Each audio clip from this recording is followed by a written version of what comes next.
कोई भी सपना साकार करने के लिए सबसे जरूरी है सही कोच का होना। चुनिए फोटोनिक्स को और करे अपने DGT-NPGT फिजिक्स का सपना साकार। Download the app now.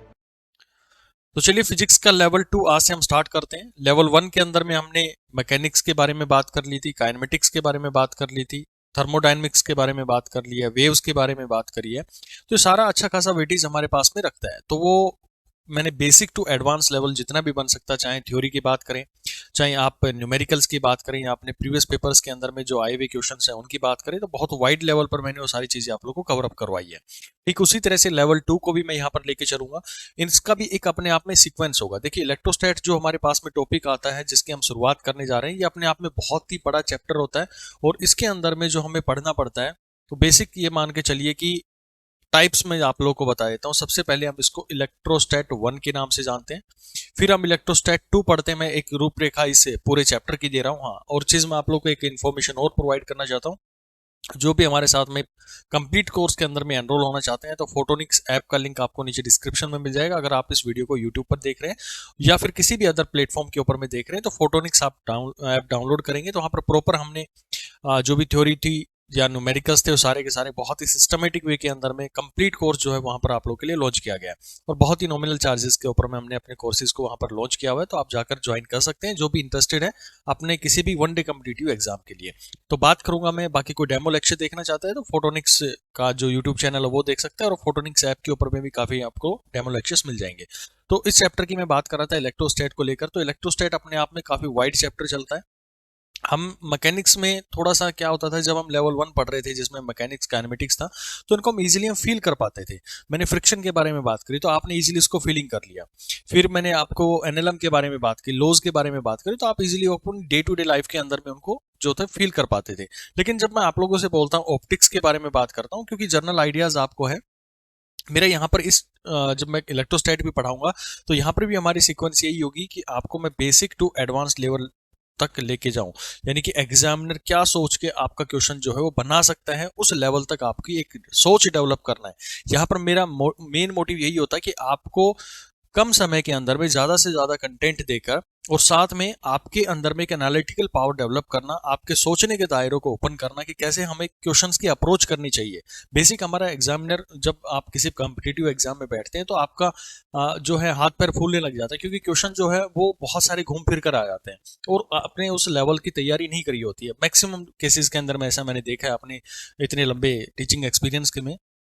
तो वो कैसे आप लोग को अप्रोच करना, आज पहला लेक्चर है इस इलेक्ट्रोस्टैट को लेके, तो थोड़ा मैं आप लोगों को एक रूपरेखा बना रहा हूं ताकि आप लोग अपने आप में एक सेल्फ कॉन्फिडेंस बिल्ड कर पाए। बाकी तो हम आगे जो भी हमारी क्लासेस होंगी उसके अंदर में मैं कंटेंट डिलीवर करूंगा, न्यूमेरिकल्स आप लोग को बहुत एक्सेस में यहाँ पर करवाए जाएंगे। ठीक है, तो ऑप्टिक्स के बारे में बात कर रहा था। तो आप ऑप्टिक्स के जब भी आप लोग के आता है तो आप इसको फील नहीं कर सकते, सिर्फ एक अजम्पशन कर सकते हैं कि हाँ ऐसे लाइट के पैकेट्स आते हैं, वो हमारे पास में ऐसे टकराते हैं, या फिर जो भी हमारे पास में जितनी भी थ्योरी होती है, चाहे मैं जो आप रिफ्लेक्शन की बात करते हैं, रिफ्रैक्शन की बात करते हैं, वेव थ्योरीज की बात करते हैं, तो सारा का सारा हम क्या कर सकते हैं, सिर्फ एक अजम्पशन करके यहाँ पर हम जो है ऑब्जर्व करते हैं। तो इलेक्ट्रोस्टैट वगैरह की बात करते हैं, तो इलेक्ट्रोस्टैट में हमारे पास में कोई चार्ज होता है, हमें उसके इफेक्ट्स के ऊपर में काम करना पड़ता है। हम उनको डायरेक्टली फील नहीं कर पाते। जैसे मैग्नेट के बारे में बात करो तो मैग्नेट को आप डायरेक्टली फील नहीं कर पाते हैं, यानी कि हम उसके इफेक्ट को यहाँ पर क्या करते हैं, ऑब्जर्व करते हैं। तो आप ये मान के चलिए ये अपने आप में एक कंप्लीट चैप्टर जो बोला जाता है, इसको आप बोलते हैं इलेक्ट्रोमैग्नेटिज्म। इलेक्ट्रोमैग्नेटिज्म आगे मैं बात करूंगा कि कैसे कैसे हमारे पास में इलेक्ट्रोस्टैट आता है, कैसे मैग्नेटिज्म का जो है शुरुआत होता है। बेसिक बेसिक चलूंगा, छोड़ूंगा कुछ नहीं, लेकिन जो छोटी छोटी चीजें उनको भी यहाँ पर हम कवर करेंगे ताकि आपको ये ना लगे कि भाई कोई टॉपिक हमारा यहाँ पर छूट गया होगा। तो इलेक्ट्रो यानी कि जो हमारे पास में इलेक्ट्रिसिटी की बात करेगा, यहाँ पर मैग्नेटिज्म की बात करें तो जो हमारे पास में मैग्नेटिक फील्ड्स जो चार्ज के द्वारा भी डेवलप होते हैं, जब हम उसको जब हमारे पास में उसको मूवमेंट करवाते थे और चारों तरफ में उसका मैग्नेटिक फील्ड जो है डेवलप हो जाता है। तो ये सारी चीजें हम इसके अंदर में पढ़ने वाले हैं। तो जब यहाँ पर बात करें तो इस पूरे चैप्टर को मैं एक सिंपल तरीके से आप लोग को डिफाइन करना चाहूँ तो आप इसकी ये बना सकते हैं कि जो क्या क्या टॉपिक्स रहेंगे। तो इलेक्ट्रो 1 रहेगा जिसमें हम बेसिक बात करेंगे हमारे पास में चार्ज की क्या प्रॉपर्टीज होती हैं, और एक्सेस ऑफ इसके अंदर में कूलम्ब्स लॉ की बात करेंगे। कूलम्ब्स लॉ के बहुत सारे न्यूमेरिकल जो आपके एग्जाम में आए हुए हैं और जो बन सकते हैं एक्सट्रीम लेवल तक, वो सारे यहाँ पर मैं कवर करवाऊंगा। फिर हमारे पास आता है इलेक्ट्रोस्टैट 2। इलेक्ट्रोस्टैट में हम पढ़ते हैं बेसिकली जो हमारे पास में गोज लॉ वगैरह हो गई हैं, ठीक है, पोटेंशियल हो गया है, इलेक्ट्रिक फील्ड हो गया, वो सारा का सारा इसके अंदर में हम कवर अप करते हुए चल जाते हैं। फिर हम देखते हैं कैपेसिटर्स के बारे में। कैपेसिटर यहाँ पर बहुत ही एक्सेस के अंदर में हम पढ़ेंगे, काफ़ी क्वेश्चन आप लोग आजकल कैपेसिटेंस के जो है अपने क्वेश्चन जो है अपने किसी भी वन डे कम्पिटिटिव एग्जाम्स के अंदर में देखने को मिल रहे हैं। और फिर हम जो भी बात करेंगे, फिर हम बात करेंगे इस पूरे इलेक्ट्रोमैग्नेटिज्म की बात कर रहा हूँ तो मैग्नेटिज्म की बात करेंगे, फिर हम ईएमआई की बात करेंगे, फिर एसी करंट जो होता है, अल्टरनेटिंग करंट्स होते हैं, उनके बारे में बात करेंगे, और फिर फाइनली जो हमारे पास में ईएम वेव्स की बात करेंगे। तो ये काफी वाइड चैप्टर हमारे पास में चलता है। तो अब आप लोगों का थोड़ा सा दिमाग जो है हमारी इस यूनिट की तरफ में आ जाना चाहिए। ये नोट्स जो है ये प्रॉपर आप लोगों को आपकी ऐप के ऊपर में जो है वो मिल जाएंगे। आपको नोट्स बनाने की कोई ज़्यादा इतनी जल्दबाजी मत करना भाई। मैं पहले भी जब लेवल 1 आपको कंप्लीट करवा रहा था वहां पर भी आप लोगों को मैंने ये चीज़ आप जो है बताई थी कि कभी भी नोट्स जो है उनको बनाने में अपना टाइम वेस्ट ना करें। पहले चीज़ों को समझे, आपको समझ में आ जाती है, आप वीडियो को पॉज करके थोड़ी देर के लिए अपने नोट्स को जो है वो डिज़ाइन कर सकते हैं। लेकिन आप कंप्लीटली मैं यहाँ पे बताए जा रहा हूँ, आप उनको नोट्स बनाते चलेंगे तो आपको कुछ भी पल्ले नहीं पड़ेगा, आपको बार बार वो जो है वीडियो देखना पड़ेगा। आप पहली बार में वीडियो अपने नोट्स बना लेंगे, फिर दोबारा क्या करेंगे, इस वीडियो को देखेंगे, तो आपका डबल टाइम खराब हुआ। अब बेटर है कि एक बार में अच्छे से समझे और इस स्ट्रेटेजी को आगे तक भी फॉलो करके आप लोगों को चलना है। चाहे कोर्स हमारा कब तक, जब तक भी हमारा ये कोर्स चल रहा है, जब तक हमारे टॉपिक्स जो है कंप्लीट नहीं हो जाते हैं। ठीक है, अब मैं शुरुआत कर रहा हूँ जो हमारी इलेक्ट्रोस्टैट की बात कर रहा था मैं, तो उसकी बेसिक चीज़ों के बारे में बात कर लेता हूँ। तो मैं सबसे पहले बात करूंगा इलेक्ट्रोस्टैट को लेकर। तो इलेक्ट्रोस्टैट है क्या बेसिकली? देखो, जब मैं इलेक्ट्रो की बात करता हूं तो इलेक्ट्रो का सिंपल सा मतलब होता है कि हम किसकी स्टडी करते हैं, स्टडी ऑफ चार्ज। देखो, छोटी छोटी चीजें आप सभी को पता है, मैं ये थोड़ा सा अजम्पशन कर सकता हूँ क्योंकि ये बेसिक चीजें आपने अपनी जिंदगी के अंदर में ये मानिए कि 6th-7th क्लास से पढ़ना शुरू कर दिया होगा। स्टडी ऑफ चार्ज के बारे में हम इस इलेक्ट्रोस्टैट के बारे में इसके अंदर में बात करते हैं। मेरा मेन मोटिव आपको डेफिनेशंस जो है वो पढ़ाना नहीं है, क्योंकि ये तो आप लोगों ने अपनी किताबों से जो है रट रखी है, बहुत अच्छे से समझ रखी है। मेरा मेन मोटिव होगा कि आपको क्वेश्चंस की अप्रोच कैसे करनी है। लेकिन जब मैं क्वेश्चन की अप्रोच पर पहुंचाऊंगा तो मुझे उसकी एक भूमिका तो तैयार करनी पड़ेगी ना। तो अभी मैं क्या कर रहा हूँ, उसकी एक भूमिका तैयार कर रहा हूँ आप लोग के लिए। अब धीरे धीरे धीरे धीरे जो है आगे की तरफ में बढ़ते रहिए। मैं आपको एक ये अश्योर करता हूँ कि जब आपका ये चैप्टर कंप्लीट होगा ना, तो आपका एक भी क्वेश्चन, आई गारंटी, एक भी क्वेश्चन आपका अपने एग्जाम के अंदर में नहीं छूटेगा, अगर आपने ईमानदारी से मेरे साथ में यहाँ पर काम कर लिया। तो यहाँ पर हमारा जो मेन मोटिव जो रहता है कि फालतू की बकवास नहीं होती है। जिसको पढ़ाई करना है वही यहाँ पर आकर जुड़े भाई, जिसको नहीं करना है वो कहीं पर भी जाकर अपना जो है तैयारी कर सकता है। हमारा मेन जो रहेगा वो आप लोग के लिए एक्सेस टाइम जितना भी मैं यहाँ पर दे पाऊंगा आप लोगों को, वो आपको टीचिंग के दौरान दूंगा। यहाँ पर मेन मोटिव रहेगा जो भी क्वेश्चंस हैं वो मैं आपको ज्यादा से ज्यादा यहाँ पर कवर कर पाऊँ। तो बेसिक प्रॉपर्टीज को लेके बात कर लेते हैं। ये चार्ज था तो आखिर ये क्या है? इस चार्ज की कुछ ना कुछ तो प्रॉपर्टीज होती हैं। तो इसको जब एनालिसिस किया गया, ये आप सभी को पता है कैसे चार्ज का नाम दिया गया, किसने दिया, ठीक है, वो सारी कहानियां आप लोग की छोटे छोटे न्यूमेरिकल जो है वो बनते हैं, वो आप लोग पढ़ सकते हैं। तो इसकी सबसे पहली जो प्रॉपर्टी हमारे पास में बनती है, छोटी छोटी प्रॉपर्टीज आप देख ले कि ये हमारे पास में दो टाइप का होता है। सभी को पता है इसके बारे में कौन कौन सा होता है, पॉजिटिव होता है, नेगेटिव। मैंने कहा ना कि मैं छोड़ूंगा कुछ नहीं, लेकिन जो भी है छोटी छोटी पॉइंट्स जो आप लोगों ने पढ़ रखे हैं तो उसको मैं बहुत फास्ट यहाँ पर लेकर चलने की कोशिश करूंगा। और इसमें भी आप लोग को एक प्रॉपर्टी के बारे में बताया कि पॉजिटिव पॉजिटिव या नेगेटिव नेगेटिव होते हैं, ये अपने आप में क्या करते हैं, रिपल्सन करते हैं, रिपल्सन। और अगर मैं पॉजिटिव नेगेटिव की बात करूं तो ये अपने आप में क्या करते हैं, अट्रैक्शन करते हैं। ये छोटी छोटी प्रॉपर्टीज आप लोगों ने अच्छे से देख रखी है। पहली प्रॉपर्टी आप लोगों ने देखी। फिर मैं इनकी यूनिट्स की बात कर लेता हूं। तो यूनिट इसकी क्या होती है? यूनिट इसकी जो होती है वो हमारे पास में होती है कूलम। कूलम्ब इसकी यूनिट होती है और हम सी से इसको जनरली रिप्रेजेंट करते हैं। ठीक, दूसरी कहानी इसकी बात करें तो ये अपने आप में क्या होती है, स्केलर क्वांटिटी होती है, स्केलर क्वांटिटी होती है। अच्छा, अब जो नेक्स्ट हमारे पास मैं बताने वाला हूँ, ये शायद जो हमारे पास एक बार IIT JEE का पेपर था उसके अंदर में इससे रिलेटेड एक क्वेश्चन पूछा गया था। तो क्या था क्वेश्चन कि जो हमारे पास में स्मॉलेस्ट यूनिट होती है चार्ज की, वो क्या होता है भाई? स्मॉलेस्ट यूनिट जो होती है वो क्या होती है? जो मिनिमम से मिनिमम मतलब छोटी से छोटी जो इकाई हो सकती है किसी भी चार्ज की, वो होती है इलेक्ट्रॉन, या फिर हम ये इसको बोलते हैं प्लस माइनस इलेक्ट्रॉन। क्योंकि प्रोटॉन की बात करें, इलेक्ट्रॉन की बात करें, दोनों की वैल्यू हमारे पास में क्या रहती है, सेम रहती है। और इसका मैग्नीट्यूड की बात करें तो 1.6 × 10⁻⁻⁹ कूलम्ब। तो छोटे से छोटा जो हमारे पास में चार्ज हो सकता है उसकी वैल्यू हम ये रख सकते हैं। देखो चार्ज कैसे आता है वो सारे तरीके आपको पता है, इंडक्शन के थ्रू, फ्रिक्शन के थ्रू, तो उनमें ज़्यादा कहानियां हम अपना टाइम जो है वेस्ट नहीं करेंगे। आप लोगों के जो क्वेश्चन है वो यहाँ पर सोल्व होने चाहिए। आपको अभी तक इतनी इमेज तो तैयार है कि कैसे हम जो चार्ज को डेवलप करते हैं। बेसिकली हम फ्रिक्शन के थ्रू जब जो दो चीज़ों का आप रब करते हैं तो एक के इलेक्ट्रॉन निकल के दूसरे के पास में चले जाते हैं, एक पास में डेफिशिएंसी हो जाती है, एक के पास में एक्सेस हो जाता है। तो जिसके पास में एक्सेस अमाउंट ऑफ चार्ज होता है तो उसको हम नेगेटिव चार्ज बोल देते हैं, जिसके पास में डेफिशिएंसी हो गई है उसको हम बोल देते हैं कि वो अपने आप में पॉजिटिव चार्ज हो गया। तो छोटी छोटी कहानियां आप सभी इसके बारे में जानते हैं। लेकिन क्वेश्चन यहाँ पर जो था वो ये पूछा गया था कि ठीक है आपने स्मॉलेस्ट यूनिट बता दी है, लेकिन अभी जो रिसेंट की बात करते हैं तो रिसेंट में जो नई डिस्कवरी हुई है उसमें ये बोला गया है कि स्मॉलेस्ट यूनिट जो होती है वो हमारे पास में क्वार्क्स की होती है। आप सभी ने इसका नाम तो सुना होगा। तो इसका चार्ज कितना होता है, तो चार्ज इसके ऊपर में होता है +2/3 इलेक्ट्रॉन या फिर ±E/3। तो ये दो यूनिट्स हम इसकी क्या करते हैं, डिफाइन करते हैं। लेकिन कभी भी आपको एग्जाम के अंदर वो पूछा जाता है तो आपको सिर्फ और सिर्फ इस इलेक्ट्रॉन को ही लेकर चलना है। ये सिर्फ क्या है हमारे पास, आपको नॉलेज होनी चाहिए कि अभी रिसेंट में जो डिस्कवरी चल रही है उसके अंदर में जो स्मॉलेस्ट यूनिट है चार्ज की वो क्या है, तो वो है हमारे पास में क्वार्क्स है। ओके तो ये प्रॉपर्टी होगी। नेक्स्ट प्रॉपर्टी की बात करें तो मास जो होता है इलेक्ट्रॉन का, मैंने कहा ना कि ये पहला जो इंट्रोडक्शन है बहुत बेसिक चीजें इसके अंदर में कवर करवाएंगे, क्योंकि छोड़ना कुछ नहीं है, करना हमें सारा कुछ कवर है। तो वो बेस जो है आपका उठाते हुए यहाँ पर हम चल रहे हैं। तो मास जो है वो 9.1 × 10⁻³ kg होता है इसका। फिर हम बात करें जो प्रोटॉन होता है, मास ऑफ प्रोटॉन, उसका जो वैल्यू होता है 1.67। ये इसलिए बता रहा हूँ क्योंकि भाई आगे काम आने वाली है ये वैल्यू जो आपको बताई जा रही है ना मास का, जो चार्ज का। क्योंकि मास हम कहाँ पर यूज करेंगे, जब मैं फोर्स की बात करूंगा। फोर्स जो एक तो इलेक्ट्रोस्टैटिक फोर्स होगी और कभी उसके अंदर में एक्सेलेरेशन आ गया हो तो मुझे मास इनटू में एक्सेलेरेशन यूज करना पड़ेगा ना वहां पर। तो मास में कौन सा लूं, तो ये मास वहां पर हमें इनकी जरूरत पड़ती है, इसलिए आप लोग को यहाँ पर डिफाइन किया जा रहा है। तो यहाँ पर आप चीज ध्यान रखें कि जो भी चीज पहली क्लासेस के अंदर में बताई जा रही है उनका कहीं ना कहीं आगे जाकर कोई सिग्निफिकेंस होगा, उनको वहां पर मैं कोरिलेट करवाऊंगा। तो छोड़ना कुछ भी नहीं है, आप लोगों को भी याद रखनी है, कंठस्थ होनी चाहिए वैल्यूज आप लोगों की। 10⁻⁻27 kg, ठीक है। ये चार्ज दोनों के ऊपर में सेम रहता है, लेकिन जो मासेस होते हैं दोनों के ऊपर अलग अलग होते हैं। एक के पास 9.1 और एक के पास में 1.67 वैल्यूज की होती है, ठीक है।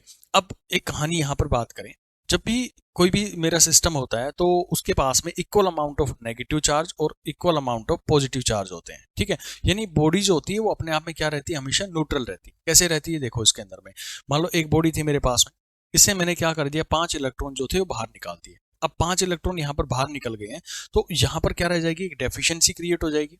डेफिशिएंसी क्रिएट होने का मतलब है कि यहाँ पर क्या रह गया भाई, इसके पास में 5 इलेक्ट्रॉन्स की क्या हो गई है, डेफिशिएंसी होगी।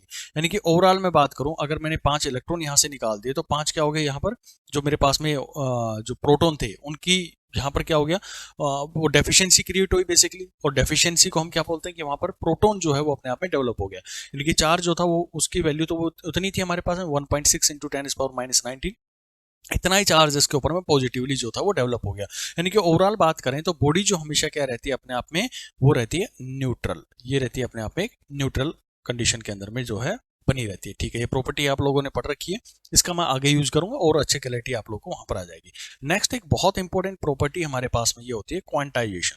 अब क्वांटाइजेशन ऑफ चार्ज को आप समझे तो होता क्या है, ये मान लो मेरे पास में कोई इलेक्ट्रॉन है, यहाँ पर कोई दूसरी बॉडी है, तो जब यहाँ से ये इलेक्ट्रॉन था, ये इलेक्ट्रॉन था, इसके अंदर में इलेक्ट्रॉन्स थे, ऐसे इलेक्ट्रॉन थे, बेसिक यूनिट थी जो, क्योंकि हमें पता है कि बेसिक से बेसिक यूनिट हमारी छोटी से छोटी यूनिट क्या हो सकती है, वो इलेक्ट्रॉन हो सकती है। वो बात अलग है, मैंने क्वार्क्स आपको बताया वो स्टाइल मारने के लिए बता दिया, ठीक है। ध्यान रखना क्योंकि नई डिस्कवरीज हुई है, इसलिए आपको थोड़ा सा उसको भी अवेयर होना चाहिए क्या क्या हमारे आसपास में चीजें जो है घटित हो रही है।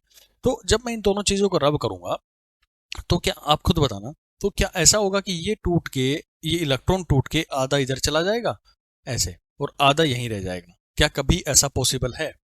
जी नहीं। इस तरह का कभी भी हमारी जो मैकेनिक्स इस तरह का होता है तो उसके अंदर में कभी भी इस तरह की चीजें पॉसिबल नहीं है। अगर जाना है तो ये पूरा इलेक्ट्रॉन उठकर यहां पर जाएगा। अगर यहां से किसी इलेक्ट्रॉन को आना है तो ये पूरा इलेक्ट्रॉन उठकर यहां पर आएगा। यानी कि आप ये कहो कि एक इलेक्ट्रॉन को उठ के जाना है, लेकिन या तो एक उठ के जाए या फिर दो उठ के जाए या फिर तीसरा टूट कर यहाँ पर आप दोनों चीजों को रब करेंगे तो कुछ इस तरह का होता है। देखो मैं थोड़ा सिनेरियो आपको समझाता हूँ, फ्रिक्शन के अंदर में होता क्या है। मान लो चार मेरे इलेक्ट्रॉन है, इधर ये चार इलेक्ट्रॉन है, जब आप इनको रब कर रहे हैं तो एक दूसरे में क्या होते हैं, फंस जाते हैं। ठीक है, एक एनालिटिकल तरीके से समझने की कोशिश करो। तो ये जो इलेक्ट्रॉन है जिसके पास में ज्यादा फोर्स होगी उसको तोड़ता हुआ ही अपने साथ में लेके चला जाएगा। ठीक है, समझा रहा हूँ मैकेनिक्स के फॉर्म के अंदर में आपको। तो ये इलेक्ट्रॉन टूट के इसके पास में चला गया, तो कंप्लीट इलेक्ट्रॉन गया ना, तो यहाँ पर क्या होगी, डेफिशिएंसी होगी। एक दो तीन बचे मेरे पास में, फोर्थ जो था वो यहाँ से टूटकर निकल चुका है। तो इसके पास अब कितने आ गए, पांच आ गए। तो टोटल हो क्या रहा है कि जो हमारी कंप्लीट इलेक्ट्रॉन था, यानी कि जो वैल्यू आप ये मान रहे थे कि 1.6 हर बार इतना चार्ज एक इलेक्ट्रॉन के साथ में जाएगा, तो वही यहाँ पर भी कहा गया कि जब भी एक इलेक्ट्रॉन जाएगा तो उसके ऊपर में जितना चार्ज है, यानी कि 1.6 इंटू 10⁻⁻19 कूलम चार्ज है, वो हमेशा उठ के उसके साथ में जाएगा। और इसको हम बोल देते हैं कि ये इंटीजर मल्टीपल है या फिर इंटीग्रल मल्टीपल है। तो प्लस माइनस, चाहे वो मैं पॉजिटिव की बात करूं या नेगेटिव की बात करूं, तो इतना चार्ज उस बॉडी के ऊपर में जो हमेशा डेवलप हो जाता है। तो ये एन की वैल्यू क्या रहेगी मेरे पास, 1 2 3 4, इस तरह से इंटीजर वैल्यू आपको लेके चलनी है। तो ये क्वांटाइजेशन होता है। कभी ये भी नहीं होगा कि मैंने कहा कि जब बॉडीज को रब किया गया तो 4.5 इलेक्ट्रॉन जो थे वो टूट के दूसरी बॉडी के ऊपर में चले गए। तो ऐसे प्रॉपर्टीज के ऊपर में आगे आगे क्वेश्चंस आएंगे, तो वहां पर मैं आप लोग को और क्लैरिटी दूंगा इसके लिए। तो वहां पर आप इस तरह का कोई भी ऑप्शन आप लोग को मिलेगा इंटीग्रल, या फिर ऐसे बोल दो 9.2 इलेक्ट्रॉन वहां से टूट के चले गए, या इस तरह की कोई फॉर्मेशन आप लोग के सामने बन के आ रही हो जिसमें फ्रैक्शन वैल्यू दे रहा हो ये, तो वो चीज कभी भी पॉसिबल नहीं होगी। ये बिल्कुल अपने दिमाग के अंदर में सेट कर ले, that is known as quantisation of charge. Next आप देखें तो ये बोला जाता है कि कंजर्वेशन ऑफ चार्ज, काफी इंपॉर्टेंट प्रॉपर्टी है ये। कंजर्वेशन ऑफ चार्ज को लेकर भी एक दो बार क्वेश्चन जो है पूछे गए थे, एक एग्जाम के अंदर में क्वेश्चन पूछा गया था। उसमें ये बोला गया कि भाई एक मेरे पास ए बॉडी है, बी बॉडी है और सी बॉडी है। ये सारी चीजें पढ़ने के लिए ना आप लोग को एक पॉइंट हमेशा ध्यान रखना पड़ेगा कि ये सारा का सारा एक आइसोलेटेड सिस्टम के बारे में बात करता है। आइसोलेटेड सिस्टम होता है कि जो चीजें आपको दी गई है केवल उन्हीं पे काम करना है, बाहर की दुनियादारी से उसको कोई मतलब नहीं होना चाहिए। तो ये इसके बाहर मान लो मेरे पास में डी बॉडी थी, ई बॉडी है, एफ बॉडी है, तो ये जितना मैंने सर्कल बनाया है इसको इसके अंदर अंदर जो चीजें हैं उनसे मतलब, बाहर की दुनिया से उसको कोई भी मतलब नहीं है। तो इसके ऊपर में मैंने दिया कि 2 कूलम चार्ज है, इस पे दे दिया 3 कूलम चार्ज है, इसमें -1 कूलम चार्ज है। इनके साथ में कुछ मतलब आपस में कुछ इंटरेक्शंस हुए इनके, और इंटरेक्शन होने के बाद में जो फाइनल हमारी आइसोलेटेड बॉडी के अंदर में ये जो बॉडीज थी वो बन गई है कुछ इस तरह की। ये हो गया दूसरा बॉडी, ये हो गया तीसरा, ये हो गया, इसके ऊपर में -2 कूलम हो गया, इसके ऊपर में 4c कूलम हो गया। तो अब आपको ये बताना है कि इसके ऊपर में क्या चार्ज रहेगा। तो समझो भाई जितने इलेक्ट्रॉन थे मेरे पास में, जितने इलेक्ट्रॉन्स थे, जैसा इस क्वेश्चन में मैंने आपको बताया पीछे जो था कि 4 इलेक्ट्रॉन थे, फिर से यहां पर मैं समझा देता हूं आपको। ये दो बॉडीज है मेरे पास, एक इलेक्ट्रॉन, दो इलेक्ट्रॉन, तीन इलेक्ट्रॉन, एक दो तीन, तीन तीन इलेक्ट्रॉन हमने मान लिए। और मैं बोलता हूं कि ये पूरा मेरे पास में एक आइसोलेटेड बॉडी है, यानी कि बाहर की दुनिया से उसको कोई भी मतलब नहीं है। नहीं है तो भाई टोटल यहां पर इलेक्ट्रॉन मेरे को बताओ। तो आपने कहा जी टोटल इलेक्ट्रॉन मेरे पास में 6। ठीक है भाई, अब मैंने इनको रब किया या जो भी इंटरेक्शन हुआ तो एक इलेक्ट्रॉन टूट के मान लो यहां से इसके ऊपर में चला गया। अब मैं आपसे पूछूं कि भाई टोटल इस आइसोलेटेड सिस्टम में कितना चार्ज है, कितने इलेक्ट्रॉन है, तो आपका आंसर यहां पर भी क्या रहेगा जी, अभी भी क्या है, 6 ही रहेगा उसके अंदर में। तो आप ये देख रहे हैं कि जो चार्ज था वो तो अपने आप में क्या रह रहा है, कंजर्व रह रहा है। और चार्ज किसके ऊपर में आता है, जो इलेक्ट्रॉन होते हैं उनकी वजह से आता है, या पॉजिटिव जो हमारे पास में होल्स होते हैं जब सेमीकंडक्टर वगैरह की बात करते हैं, या प्रोटॉन के बारे में बात कर लें, तो वो चार्ज जो होता है वो हमारे पास में क्या है, यहाँ पर भी 6 बना हुआ, और बाद में जब टूट के हमने इलेक्ट्रॉन को दूसरी साइड में भेज दिया तब भी वहां पर 6 इलेक्ट्रॉन ही हमें देखने को मिले हैं। ठीक है, अगर ऐसी कहानी है तो वही चीज यहाँ पर हमें पूछी गई है कि बताओ x की वैल्यू कितनी होगी, यानी x के ऊपर में कितना चार्ज आएगा। तो 2 कूलम चार्ज पहले जो था हमारे पास में, 3 कूलम चार्ज था पहले, और -1 कूलम चार्ज था। तो ये टोटल हमारे पास में चार्ज इनिशियल लेवल पर है अगर मैं पहली कंडीशन की बात करूं। और दूसरे के ऊपर में क्या रहेगा, -2 + 4 प्लस में x।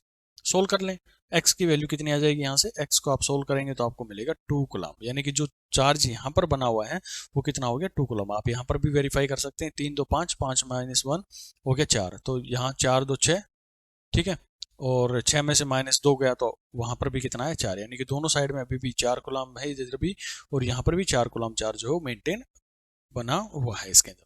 ठीक है, तो इस तरह से आपको कंजर्वेशन प्रॉपर्टी का जो है वो यूज करना चाहिए। बस इंपॉर्टेंट चीज ये है कि पूरे की पूरी कहानी जो मैंने आपको बताई है, ये पूरा का पूरा कहानी चलता है किस पे? आइसोलेटेड सिस्टम्स के ऊपर में। आइसोलेटेड सिस्टम, ये पॉइंट आप लोगों को इसके अंदर में जो है ध्यान रखना पड़ेगा। चलिए नेक्स्ट की बात करते हैं, काफी इंपॉर्टेंट पॉइंट है ये। इसमें बोला जाता है कि जो वेलोसिटी और हमारे पास में एक मास की रिलेशन होती है, वेलोसिटी एंड मास रिलेशन। अब ये कहता क्या है इसके अंदर में? हमने सभी ने देखा है कि जो मैंने वैल्यू आपको बताई, मास इजकल टू 9.1 इंटू 10⁻³ कितना -31 kg आपको मैंने बताया। फिर दूसरा मैंने आपको बताया 1.67 इंटू 10⁻27 kg। तो आप दोनों में ये बता पा रहे हैं कि इलेक्ट्रॉन और जो प्रोटॉन है, इस दोनों के अंदर में भारी कौन है? पहली चीज तो जो प्रोटॉन है वो ज्यादा भारी है एज कम्पेयर टू जो इलेक्ट्रॉन है। और यही जो मास होता है ना, जो प्रोटॉन का होता है, यही हमारे जो न्यूट्रॉन्स होते हैं। आपको बेसिक स्ट्रक्चर एटम का पता ही है, इसके बारे में जानकारी है कि 3 चीज होती है, electron, proton, neutron. Neutron neutral रहता है, प्रोटॉन पे पॉजिटिव चार्ज रहता है, और इलेक्ट्रॉन जो होता है उसके ऊपर में नेगेटिव चार्ज होता है। ठीक है, तो आपने एक रिलेशन यहाँ पर सेटअप किया जाता है इसके अंदर में, और ये आपने बखूबी तरीके से पढ़ा भी होगा कि जो मास होता है किसी भी ऑब्जेक्ट का, वो हम प्रोवाइड करते हैं। अगर वो एक वेलोसिटी से मूव कर रहा है तो उसको हम डिफाइन करते हैं m0 divide by 1 minus v² divide by c²। यानी कि जब हम बात कर रहे हैं किसकी, जब जो हमारे पास में वेलोसिटी ऑफ लाइट के आसपास में जो अगर हम बात करें, तो जब वेलोसिटी के आसपास में जो बॉडी है वो पहुंच जाएगी, यानी कि ये जो v है ये c के पास में पहुंच जाएगा, तो जो हमारे बॉडी का मास है वो इंस्टेंटली क्या कर रहा है, वो हमारा इंक्रीज होता हुआ चला जाएगा इसके अंदर, क्योंकि ये डिनोमिनेटर जो है वैल्यू वो क्या होती चली जाएगी, कम होती चली जाएगी। और कम होने से हमारा जो ये मास है वो क्या हो जाएगा, बढ़ता हुआ इसके अंदर में चला जाएगा। तो ऐसे केसेस के अंदर में हम इस मास को क्या जानते हैं, यानी कि ये रिलेशन होती है कि इसमें वेलोसिटी और मासेस के बीच में। तो ठीक उसी तरह से जो हम मास यहाँ पर बात कर रहे होते हैं, अगर मैं रिलेटिवली बात करता हूँ, जब हम इसको बहुत तेजी की स्पीड के साथ में मूव करवा रहे होते हैं, तब हमें ये रिलेशन जो है वो यूज करनी होती है। अब ये m0 क्या होता है, इसको बोलते हैं रेस्ट मास। यानी कि बॉडी जब है, जब रुकी हुई है, मान ली आपकी बात करूं, आप जो है अपने चेयर के ऊपर में बैठे हुए हैं, आपका अपना एक मास है, आपको मैं बोलूं कि रेस्ट मास है, लेकिन आप किसी ना किसी चीज का रिलेटिवली मूव कर रहे हैं। ठीक है, चाहे अर्थ के रिलेटिवली मूव कर रहे हो, चाहे किसी प्लेनेट के रिस्पेक्ट में मूव कर रहे हो। अभी मैं क्या करूं, आपको उठाया और आपको एक रॉकेट के अंदर में मैंने डाल दिया, रॉकेट में डाल के मैंने आपको स्पीड ऑफ लाइट से जो है वो मैंने मूव करवा दिया। तो आप यहाँ पर देखें, ये वैल्यू क्या हो जाएगी, 1 हो जाएगी, 1 माइनस 1 0। और किसी भी चीज को आप 0 से डिवाइड करेंगे तो उसका मास जो है वो इनफाइनाइट हो जाएगा, बहुत ज्यादा मास उसका यहाँ पर हो जाएगा। तो ऐसे केसेस के अंदर में हम जो यहाँ पर एक अजम्पशन मान के चलते हैं कि हमारी बॉडी जो है वो रेस्ट में है, और रेस्ट में ही हमें उसका क्या है, मास जो है वो कैलकुलेट करना है। तो जो वैल्यूज आप लोग को यहाँ पर दी गई हैं, ये वाली, ये कौन से मासेस होते हैं, ये हमारे पास में होते हैं रेस्ट मास। अब एक कहानी और समझो, आपने यहाँ पर मास के बीच में और वेलोसिटी के बीच में जो है वो रिलेशन सेटअप किया है, यही किया है। लेकिन कहीं भी मैंने चार्ज की कोई रिलेशन लिखी, यानी कि रिलेटिव चार्ज या फिर रेस्ट चार्ज, ये अपने आप में कोई भी टर्म नहीं होती है। यानी कि आप ये कहें कि चार्ज जितना था उतना ही रहेगा, चाहे बॉडी धीरे चले, चाहे बॉडी स्पीड ऑफ लाइट से चले, तो चार्ज कभी भी हमारा चेंज नहीं होगा अगर बॉडी आइसोलेटेड सिस्टम के अंदर में रखी हुई है, बाहर से कोई इंटरेक्शन उसके ऊपर में नहीं हो रहा है। तो यानी कि charge does not depend on the, ये क्वेश्चन एक बार पूछा गया था, does not depend on velocity, velocity के ऊपर में वो डिपेंड नहीं करता है। तो ये पॉइंट आप लोग को अच्छे से क्रिस्टल क्लियर हो जाने चाहिए, जितने भी प्रॉपर्टीज मैंने आप लोग को अभी तक बताई है। अच्छा, अभी हमारा चैप्टर जो है एक्चुअल स्टार्ट नहीं हुआ है, अभी मैं सिर्फ एक इंट्रोडक्शन टाइप में आप लोग को चार्ज के बारे में बता रहा हूँ। अब थोड़ी सी कहानी समझो, मैंने इलेक्ट्रॉन के बारे में बात करी अभी तक आप लोगों से, या फिर मैं चार्ज के बारे में बात कर रहा हूँ, तो इसके बेसिस पे ना हम अपने पूरी इस फिजिक्स को 3 हिस्सों के अंदर में बांट के देख सकते हैं। मतलब चार्ज की क्या क्या मूवमेंट हो सकती है, पहले आप खुद बताएंगे, आप खुद सोचेंगे कि क्या हो सकता है। चार्ज जो है हमारा वो क्या रह जाए, रेस्ट के ऊपर में रह जाए, रेस्ट। ठीक है, जब चार्ज हमारा रेस्ट पे रह गया, फिर मैं दूसरी चीज आप लोग को बोलूं कि ठीक है, आपने वेलोसिटी से मूव करवाना शुरू कर दिया, उसको चलाना शुरू कर दिया 1 मीटर 1 सेकंड में, 1 मीटर 1 सेकंड में, 1 मीटर 1 सेकंड के अंदर में। तो आपने कहा जी वेलोसिटी इसकी कितनी है, 1 मीटर पर सेकंड, यानी कि ये जो है वो कैसे मूव कर रहा है, कांस्टेंट वेलोसिटी के साथ में मूव कर रहा है। दूसरी कहानी ये हो सकती है, अब मैंने कहा भाई भागो, तेज भागो, भागते भागते भागते आप कैसे करो, पहले सेकंड में 1 मीटर चले, फिर अगला जो सेकंड था उसमें 2 मीटर चल गए, फिर अगले सेकंड के अंदर में आप 3 मीटर या 4 मीटर चल गए। तो आपने क्या किया, अपनी वेलोसिटी जो है एक एक सेकंड में जो है वो बढ़ाते हुए चले गए। यानी आपकी बॉडी क्या कर रही है, एक्सेलरेट कर रही है। यानी आपने चार्ज को क्या करवा दिया, एक्सेलरेट करवा दिया। तो इसी तरह से चार्ज की हमारी 3 कंडीशन जो है वो डेवलप हो सकती हैं। पहला कि चार्ज हमारा रेस्ट में रहे, दूसरा वो चले लेकिन कांस्टेंट वेलोसिटी के साथ में चले, यानी उसके अंदर में कोई एक्सेलेरेशन नहीं। एक्सेलेरेशन का मतलब ये होता है कि चेंज इन द वेलोसिटी, और या फिर वो क्या करे, एक्सेलरेट कर जाए। तो जब हम इन 3 चीजों के बारे में पढ़ते हैं तो यहां से हमारे पास में कुछ चीजें निकल के आती हैं। तो मैं आप लोगों को वही चीज बता रहा हूं। ये रेस्ट में जब रहेगा तो वहां पर जो निकलेगा उसको हम जानते हैं इलेक्ट्रिक फील्ड के नाम से। वहां पर जो सारी कहानियां चलेंगी वो इलेक्ट्रिक फील्ड को लेकर चलती हैं।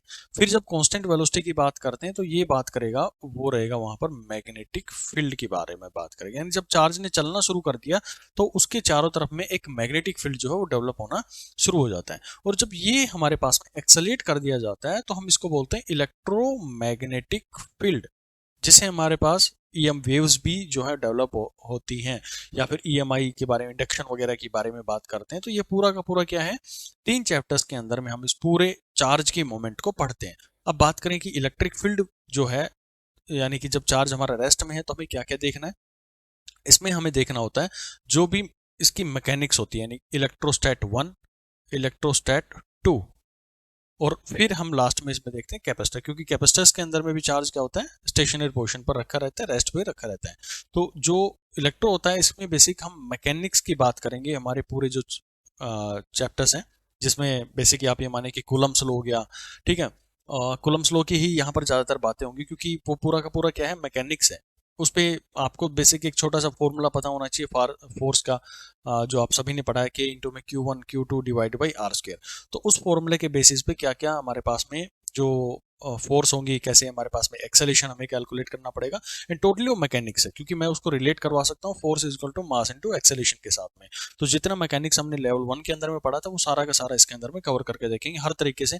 मैं फ्रिक्शन के साथ में भी क्वेश्चन को जोड़ के दिखाऊंगा आपको, मैं एनएलएम के साथ में भी आपको क्वेश्चन को जोड़ के दिखाऊंगा। हर तरीके से जो भी आपने अपनी मैकेनिक्स में पढ़ी थी लेवल 1 में वो सारा का सारा यहाँ पर मैं कवर करवाऊंगा। फिर जब हम इलेक्ट्रोस्टैट 2 की तरफ में जाते हैं तो वहां पर हमें बेसिकली गॉस लॉ के बारे में पढ़ना पड़ता है। गॉस लॉ हो गया, या फिर आप ये कहें कि जो पोटेंशियल होता है उसके बारे में पूरी जानकारी यहाँ पर लेंगे। कैपेसिटर अपने आप में एक बड़ा सा चैप्टर है। जब इस चैप्टर पर पहुंचेंगे, जब हमने चार्ज को जो है मूवमेंट करवाना शुरू कर दिया, तो इसमें हमें क्या क्या देखना है, यहाँ पर हम देखेंगे करंट इलेक्ट्रिसिटी के बारे में। फिर हम देखेंगे कि क्या मैग्नेटिज्म होता है, उस पूरे मैग्नेटिज्म को इसके अंदर में कवर करेंगे। नेक्स्ट जो इलेक्ट्रोमैग्नेटिक इंडक्शन होता है वो पूरा का पूरा इसके अंदर में कवर होता है, जब हम उसकी कांस्टेंट वेलोसिटी से लेके चल रहे हैं। और लास्ट जो होता है वो हमारे पास अल्टरनेटिंग करंट होता है, वो इसके अंदर में पढ़ेंगे। और ये फाइनल मैंने एक्सेलेरेशन वाला आपको बता दिया कि जिसके अंदर में इलेक्ट्रोमैग्नेटिक फील्ड है वो हम यहाँ पर जो है कवर करते हैं। तो चार्ज की 3 पोजिशन होती हैं और तीनों के बेसिस के ऊपर में मैं पूरा का पूरा ये एक लंबा चौड़ा जो चैप्टर है वो यहाँ पर कवर करेंगे। तो हम अब स्टार्ट जो करने वाले हैं, यानी कि जब भी हमारा जो लेक्चर होना है उसके अंदर में मैं अब शुरू जो करने वाला हूँ वो इलेक्ट्रोस्टैट 1 करूंगा, जिसमें मैं सबसे पहले आपको कूलम्स लॉ के बारे में बात करूंगा। कूलम्स लॉ के बाद आप लोगों को कैसे फोर्स कैलकुलेट करनी होती है, कैसे उसका मैग्नीट्यूड कैलकुलेट करते हैं, कैसे उसकी डायरेक्शन को जो है वो आप कैलकुलेट करते हैं, ठीक है। फिर उसके बाद में कैसे कैसे हमारे पास में न्यूमेरिकल्स होते हैं, क्या क्या पॉसिबिलिटीज बनती हैं, पॉइंट चार्ज होगा तो क्या, कैसे हमें क्वेश्चन को सोल्व करना है, कोई क्लॉक के अंदर में, हेक्सागन के अंदर में, ट्रायंगल के ऊपर में, रेक्टेंगल के ऊपर में, स्क्वायर के ऊपर में आपको क्वेश्चन दे दिया जाए तो कैसे आप उसको कैलकुलेट करेंगे, काइनेमेटिक्स के कैसे जोड़ेंगे, फ्रिक्शन के साथ में कैसे जोड़ेंगे, इंटीग्रेशन का यूज करके डिस्ट्रीब्यूटेड चार्जेस के ऊपर में कैसे आप इसको सोल्व करेंगे। तो बहुत वास्ट चैप्टर है ये अपने आप में भी इलेक्ट्रोस्टैट 1, लेकिन हम बहुत smoothly basic to advance level लेकर आपको चलूंगा। कुछ की पॉइंट्स होंगे जो मैं आपको बताऊंगा, और वही अगर आप हर क्वेश्चन के अंदर में लगाएंगे तो डेफिनेटली आपका क्वेश्चन जो विद इन 1 मिनट जो है वो सोल्व कर लेंगे, कितना भी बड़ा क्वेश्चन आप लोगों को एग्जामिनर जो है वो प्रोवाइड कर दे। फिर मैं लेमीज थ्योरम के बारे में भी आप लोगों से डिस्कस करूंगा। तो ये सारा चीज़ हम यहाँ पर अब डिस्कस करने वाले हैं। बाकी मैं आपको पहले भी इन्फॉर्मेशन प्रोवाइड कर चुका हूँ कि जो भी हमारे साथ में कंप्लीट कोर्स में जुड़ना चाहता है फोटोनिक्स ऐप पर जाकर वो ज्वाइन कर सकता है। हमारा कोर्स वहाँ पर कंटिन्यू चल रहा है, ठीक है। तो अभी हम देखेंगे हमारे जो कूलम्स लॉ हैं उनके बारे में, बहुत ही इंपॉर्टेंट टॉपिक है, बिल्कुल भी स्किप मत करना इस टॉपिक को। तो चलिए देखते हैं उसको भी ना। कोई भी सपना साकार करने के लिए सबसे जरूरी है सही कोच का होना। चुनिए फोटोनिक्स को और करे अपने DGT-NPGT फिजिक्स का सपना साकार। Download the app now.